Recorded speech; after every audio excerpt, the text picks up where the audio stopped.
Dan, you've got great news. Good evening and welcome to the September 3rd, 2014 meeting of the Murfreesboro Planning Commission. We have a quorum present, so I'll call the meeting to order. We have one item on the consent agenda this evening, that being a mandatory referral for a commercial lease agreement and to allow UPS to construct improvements upon city-owned property located along the Industrial Drive, UPS, and the City of Murfreesboro's applicant. Is there anybody on the Planning Commission, any member of the staff, or anybody in tonight's audience that would like this item removed from the consent agenda for further discussion? Hearing none, I'll ask for a motion. Mr. Chairman, seeing none, I move for approval of the consent agenda. Second. All in favor say aye. Aye. All opposed. Motion carries.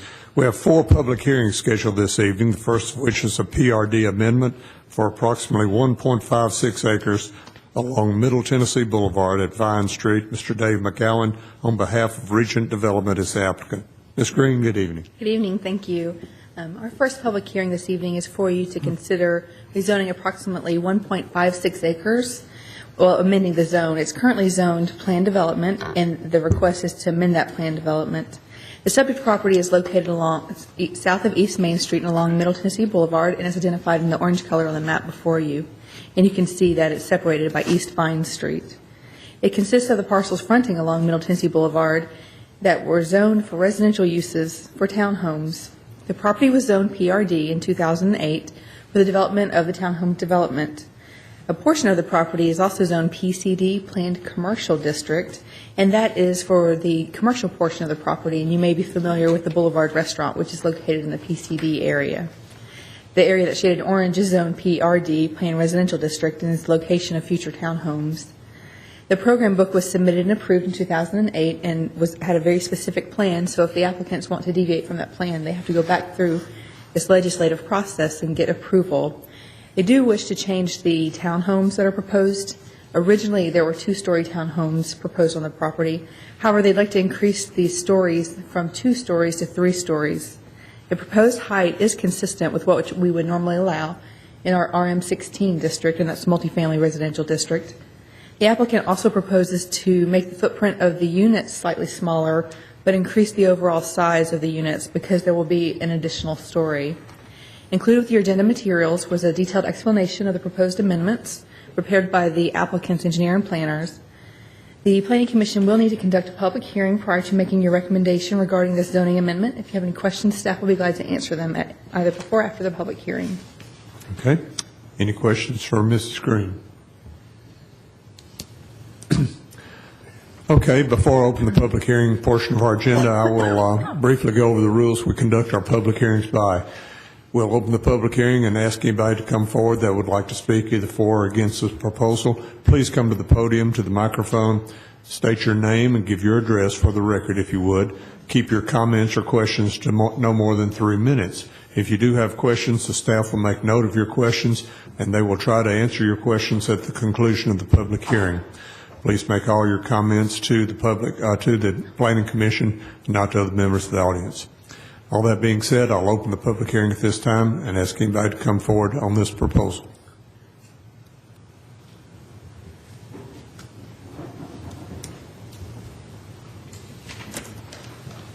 Hello, my name is Teresa Hobson, and I own a unit at 105 4th Avenue, which is the East Main townhomes that front Main and also on 4th. And the only reason that I'm here is I knew that there would be townhomes on the property, and that's not a problem.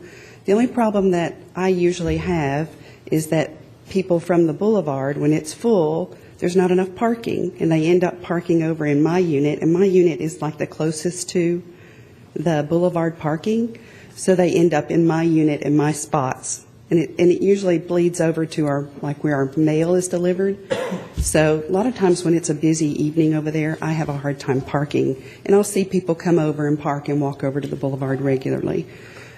That's all I wanted to say. I'm so excited that that these are going up, because when we purchased the unit, we knew that the development would be there, and we thought it would be good for the community and be good for the downtown area. So really, that's all I'd want to do, is just make you aware of the parking situation, and then I'm hoping that there will be parking that will be there for the future. Yes, ma'am. Thank you very much. Thank you. Anybody else?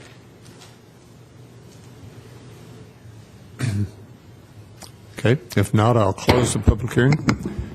Mr. Adelot, would you comment on that, please? Actually, next month for the September 17th Plan Commission, we're going to be looking at an application to amend the commercial part of the PUD that involves the area north of Vine Street, right there in the area where the Boulevard Restaurant parking lot is located.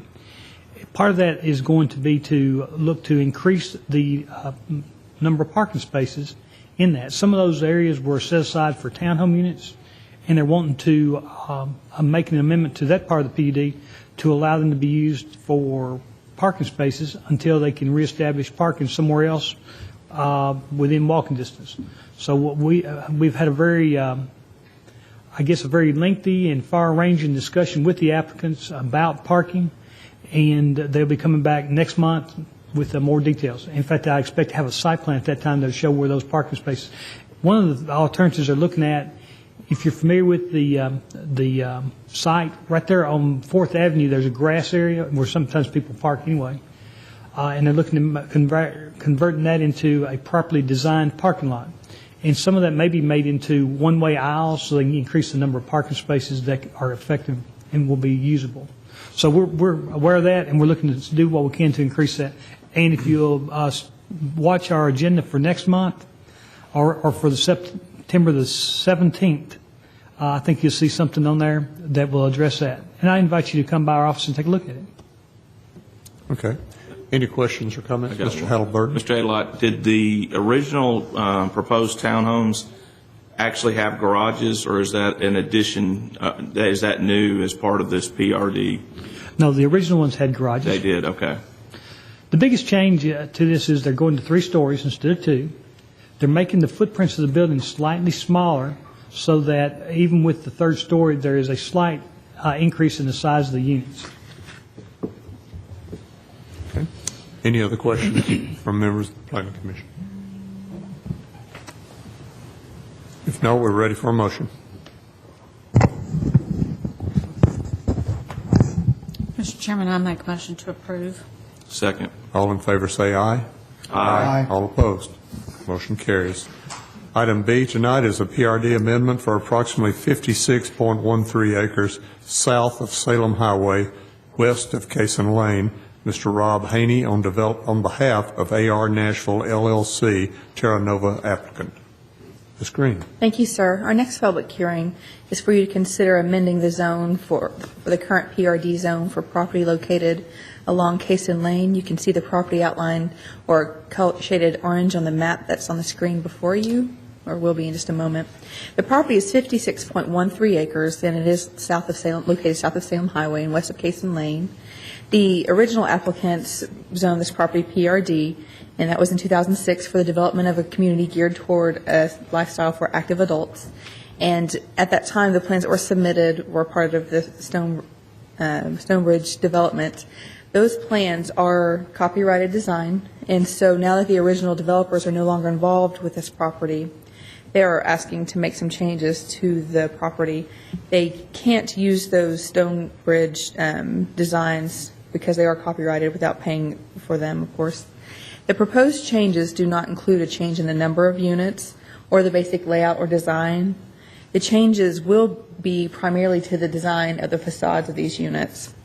Primarily, the changes will include rearranging the location of the front doors so that they no longer are the front doors along the streets, but they'll be located near the driveways.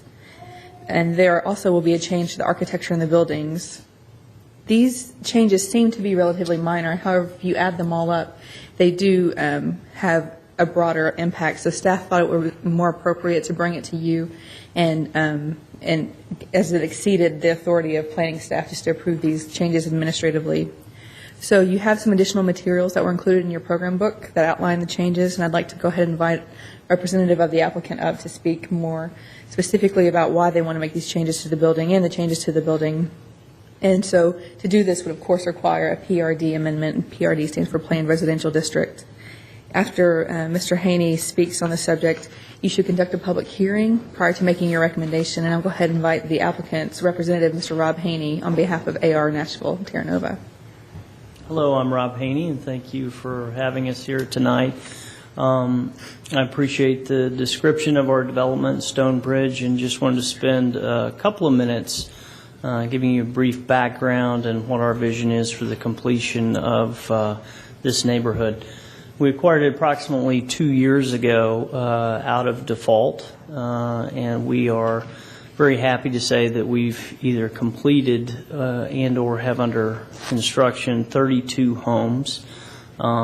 As mentioned earlier, we intend on completing this development as it was originally envisioned. We do gear our designs to active seniors, and it has been very successful thus far, though it's only about maybe 20 to 30% complete. As mentioned, the design of these particular homes, which are primarily fourplex designs, have been modified as we have acquired other developments in the Southeast very similar to this. One of the reasons, of course, is copyright protection from the former developer, which just a minor correction would be that those plans cannot be purchased from the original, and quite frankly, we're not interested in purchasing them. In redeveloping over the last several years, several developments similar to this, we've been able to make improvements to the designs while maintaining the kind of the architectural essence of each building. So the new footprint for our new designs will be very similar. We actually overlaid our existing footprint with the new footprint, and give or take just a few square feet, the overlay is the same footprint as what we've been previously constructing within the development. One of the advances, which is a response to some of the comments across the board from the 10 developments that we currently are developing, and not necessarily within Stonebridge, but as a safety access issue, given the fact that many of our owners are older residents, the previous designs required the residents to park their vehicles and walk around the building to the front door. A lot of the residents may go in and out through the garage, but of course as they have guests and family and friends, it was not as convenient to have that configuration.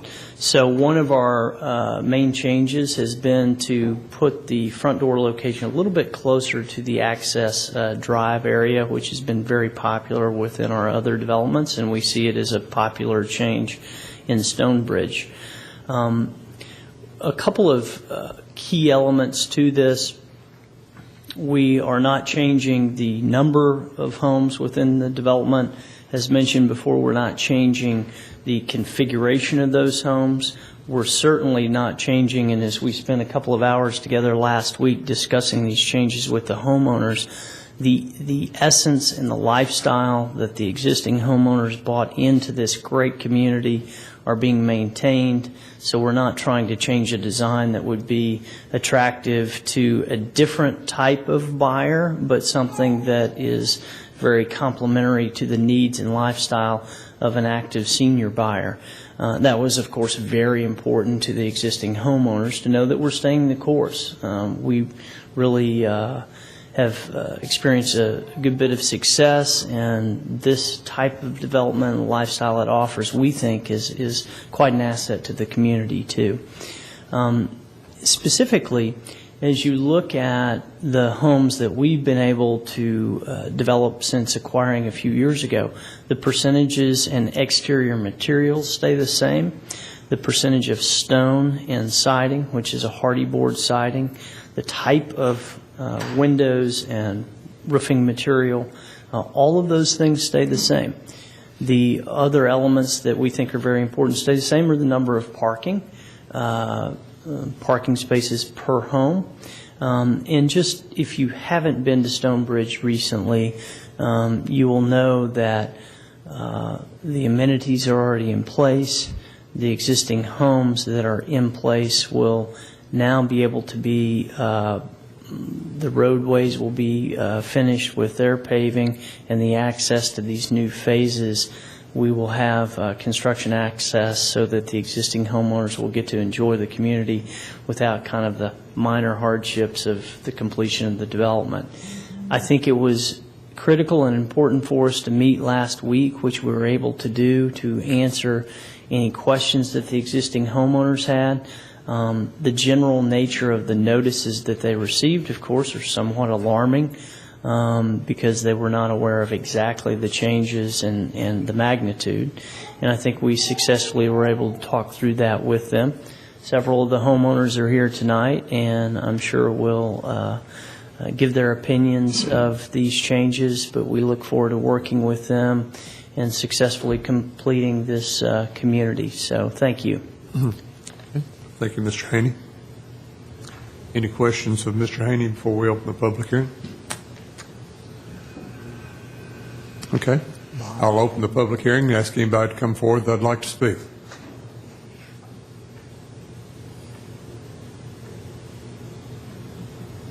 Anybody at all? Seeing no one come forward, I'll close the public hearing. Any comments or questions by members of the Planning Commission? Apparently, Mr. Haney has done a good job of conveying the changes to the neighborhood. So usually we don't get many public hearings where there's no comment. With that, I'll move for approval. Second that motion. Motion's made and seconded. All in favor say aye. Aye. All opposed. Motion carries. Item C tonight is a PUD amendment for approximately 19.53 acres along Fortress Boulevard at Puckett Creek Crossing. Mr. Matt Taylor, on behalf of D.R. Horton Incorporated, is the applicant. Ms. Green. Thank you, sir. Our third public hearing this evening is to again consider an amendment to existing planned development. This property is zoned PUD, and it's Planned Unit District, and it's approximately 19.5 acres, and it's located along Puckett Creek Crossing and along Manson Crossing Drive. You can see the property is identified in the blue shaded color on the map that's before you. The property is also adjacent to Puckett Creek, and you can see that runs along the western property line, while Fortress Boulevard is along the eastern property line. The property was approved for PUD amendment earlier this year that included a change from going from 373-unit townhome condominium development to a development with 70 single-family detached dwellings. And of those 70 was 70 townhome units and 38 60-foot wide single-family detached units. I'm sorry. So there are 70 townhomes that are allowed, and that's the portion that's closest to Fortress Boulevard. But the plan consists of two different lot sizes. One is a 51-foot wide lot, and the other is a 60-foot wide lot. The applicants now don't want to move forward with the 60-foot wide lot. They want to make all the lots 51 feet wide. So by making this change, going from those 38 lots from 60 feet wide to 51 feet wide, it allows a total of 84 51-foot lots. That's two more than it's approved for now. So as the plan stands today, there are 82 single-family detached lots that are permitted, and with the proposed change, there would be 84 that would be permitted.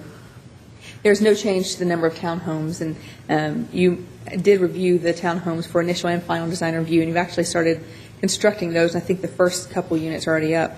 Included in your agenda materials is additional information provided by Mr. Taylor. He's available for questions, and I believe if you have any, he'd be glad to come to lectern, although he doesn't have a presentation prepared. He'd be glad to speak, though, if you have questions. Staff would be available as well. Otherwise, you should conduct a public hearing prior to making your recommendation to City Council. Mr. Taylor does not have a presentation? Change in status, he does. I'm sorry. Oh, okay. Mr. Taylor? Not that I want to see it. Myself and Mr. Stephan with D.R. Horton can answer any questions that you might have, but Ms. Green did such a fabulous job, I don't see any reason for me to go back over that. Well put, Mr. Taylor. Yeah. I have been married for about 8 years. If there's no questions from Mr. Taylor, I'll open the public hearing, ask anybody to come forward that'd like to speak.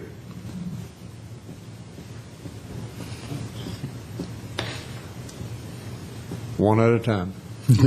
Don't rush. Now close the public hearing, seeing no one come forward. What are the wishes of the Planning Commission? Make a motion we approve. Second. All in favor say aye. Aye. All opposed. Motion carries. The final public hearing tonight is Moskovitz Court, right-of-way abandonment request for 0.23 acres of right-of-way located south of Middle Tennessee Boulevard. Jim Jones and John Manning are the applicants. Ms. Green. Thank you, sir. Our final public hearing is for you to consider abandoning a right-of-way for Moskovitz Court. Moskovitz Court is located south of Middle Tennessee Boulevard, and it's probably unfamiliar to most of us because it's a very little-used street. It is probably familiar, of course, to the Planning Commission because you recently reviewed a site plan for Orgain Ready Mix. It would have been the third site plan for Orgain that you've looked at as they're looking for a good spot in our community to locate. And one of those conditions of approving that site plan was that they either look into and request the city abandoning this right-of-way and making it a private drive, or that they properly terminate it in a cul-de-sac, which would require extending the right-of-way further south and creating a cul-de-sac. And I mentioned during the site plan review that originally this property was set up to be subdivided into several commercial or industrial lots. And since that time, the city acquired the property to the west, a large chunk of property, and all the property located to the west of Moskovitz Court. And Orgain is looking at the parcel to the south, which leaves just one other parcel using this property. So I consulted with our city engineering staff and as to what the possibilities would be, and they mentioned being in favor of studying this, and if other utilities were in favor of it, abandoning this right-of-way, so that it could become a private drive and would no longer be the city's responsibility to maintain. So it would be a private drive situation, which we see in other parts of our community, since there would really only be 2 users on this property.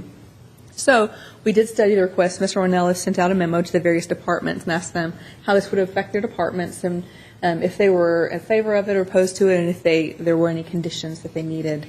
And we did hear back from the other departments, and we didn't hear anybody say that it was something that the city shouldn't do. We did, however, have people say that they have some utilities in the area and would like for us to maintain an easement. That's not at all uncommon, and with most right-of-way abandonments, that's what we do. When we abandon right-of-way, we do maintain an easement. And so that's the request before you. This right-of-way was dedicated in 1999, and it's approximately 0.23 acres, and it's a 50-foot wide right-of-way, and there's some illustrations that I have of the property if you'd like to see them. You should conduct a public hearing prior to making your decision about this right-of-way abandonment request. I did attach the report prepared by Mr. Ornelas with the correspondence from the various departments. If you do recommend or decide that the city should abandon this right-of-way, we ask that you do make it conditioned upon that we maintain an easement for the existing utilities which are currently located in the right-of-way, and that the Planning Commission also condition approval upon the applicant providing a legal description for the area, a re-subdivision plat, and they field locate the utilities to properly locate the easements, because we want to make sure that those easements are in the right place. And if you have any questions, I'd be glad to answer them. Otherwise, you should conduct a public hearing. Any questions? Hearing none, I'll open the public hearing and ask anybody to come forward that'd like to speak.